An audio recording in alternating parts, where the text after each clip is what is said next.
Hi, my name is Christel, and this is my story. My story started whenever I was about 7 years old. My family moved from Illinois to Missouri because my dad had a new job.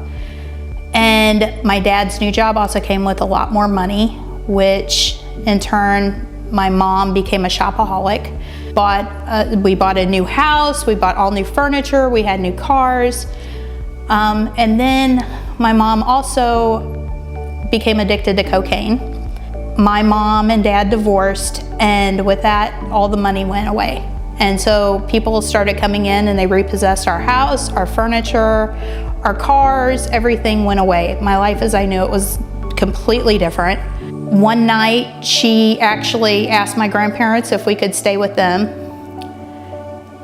And we stayed with them, and we didn't see her for 3 days. And when she got back, she moved a guy in with us that supposedly her story to us was that he saved her life because she was going to kill herself that night. And when you're 13 years old and you hear from your mother that you and your sister aren't enough, but instead some man that she met at the bar that night was, it's pretty traumatizing. He moves in, and he moves in his 5 kids, and he is a meth addict, and that's where her meth habit started. They eventually got married and had a daughter who's my half-sister. So at this point, now they're heavily into meth. And they would leave sometimes 3 weeks at a time.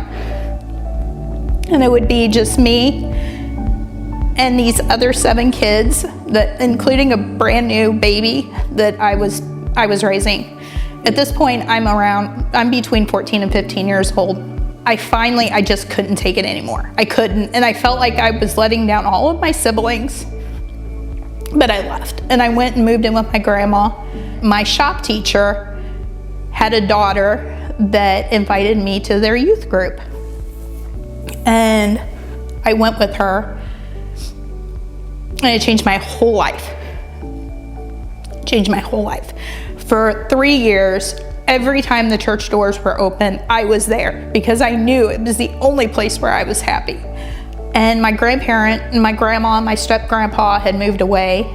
And so my only choice was to either be homeless or go back and live with my mom. I got very angry. I was angry with my mom. I was angry with the family that told me I couldn't live with them anymore. I was angry with my grandma. So I would go out every night and drink and get 2 or 3 hours of sleep and then go back to school. And then eventually I just quit school altogether and went and got my GED. And then I met a man who was 4 years older than me, and I ended up pregnant with my oldest son. And then 2 years later, with the same man, we lived together, I had another son. And then I found out that I was not the only person that he was with, and so we split up. And I just went through years of being angry and just feeling like I got the short end of the stick. And my question was always, why? Why did I have to go through that? Why did I have to do that? Why did this happen to me? And fast forward to 20 years later, and I moved to Jefferson City and started going to Solid Rock Church. Eventually, I met Jason. Most of you know him. He's my husband.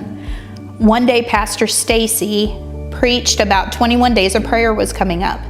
And she preached about how whenever you go to 21 days of prayer, there isn't a specific way that you have to pray to God. You just talk to him. He wants to hear from you. No matter what you want to say, he wants to hear it. I went on the very first day of 21 days of prayer, and I was praying, and I really couldn't get into it. And then all of a sudden, the song, The Goodness of God, came on, and something snapped.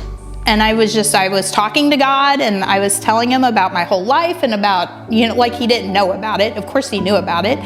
At that point, it was like I almost had an out-of-body experience, and he told me, you went through those things so that you could give your testimony, so that you could tell your story to other people that were your age at that time.